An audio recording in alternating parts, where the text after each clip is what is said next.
Ladies and gentlemen, as these NBA playoffs rage on, we have started to hear more and more people talk about the alphas that we have left in this field of players like Luka Doncic, Shai Gilgeous-Alexander, and Edwards, and now three-time league MVP in Nikola Jokic. It brings the thought to mind to me about how this very well could be the changing of the guard in the NBA.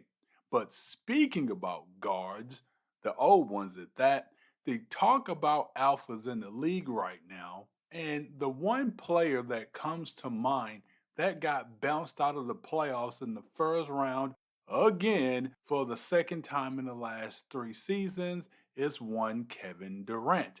Now, I know that it's easy to just look at his playoff failures lately and just say, well, he just isn't that guy. But what I want to do today is discuss just when was Kevin Durant that guy? Was he or was he not? This video actually might not be too long, but we'll just have to see if that's the case. For the alpha team leading guys, though, that we have seen in the NBA, like Michael Jordan, Kobe, Tim Duncan, Magic, Bird, Shaq, and even LeBron, and a host of other all time greats, the thing that made them great was the fact that, for the most part, they always were able to raise their level of play during these times when the playoffs happened, even if they lost.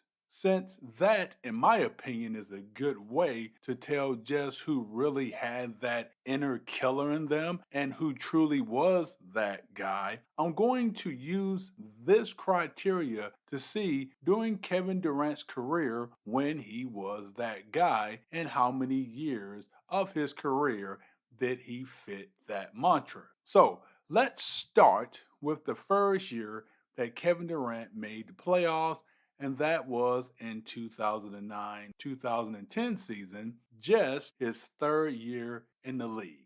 During that year's regular season, Kevin averaged 30.1 points per game, 7.6 rebounds, 2.8 assists per game on 56, 36.5, and 90% shooting splits overall. Now, when you compare that to his postseason that year, Kevin averaged 25 points a game, a pretty much 5 point percentage dip, 7.7 rebounds, 2.3 assists on 35, 28.6, and 87.1 from the free throw line, all lower than his regular season averages outside of course, that rebounding number. Now, I already hear KD fans and maybe even some basketball fans saying, Johnny, bringing up his first year in the playoffs to make your case in just his third season in the league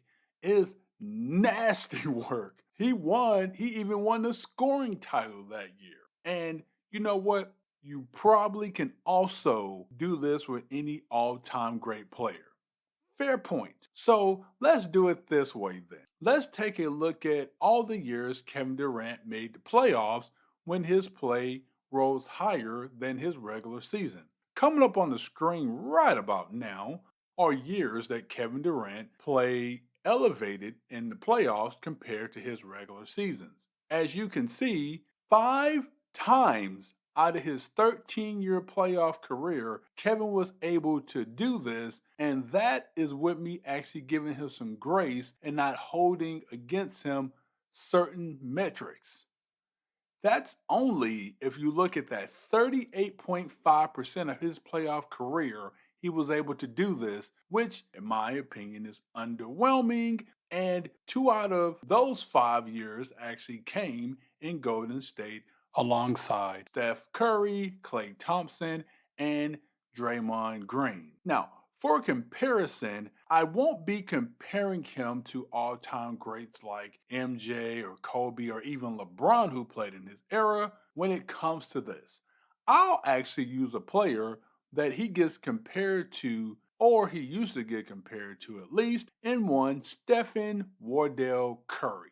Sure, y'all remember when they were both on the Golden State Warriors and people were comparing who was the better player. I think after those two championships, people even had Kevin Durant ranked above Steph. So I'm going to use these two in this comparison. When you look at Steph's regular season to playoff translation, for his career, Steph has been able to do this 6 times out of his 9-year playoff career using the same criteria and grace that I gave Kevin Durant. That's more than 66%, which is well more than KD. And this also should be a clear indicator and a reason why Steph should be ranked above KD all time for anyone who is still hesitant to put Steph above KD. Look, I could go on, but there's no need to drag this video on any longer than it needs to be. KD is an all time great, a future Hall of Famer, and no one can take that away from him. But the one thing he is not and has rarely been over his lengthy career, and that would be that guy.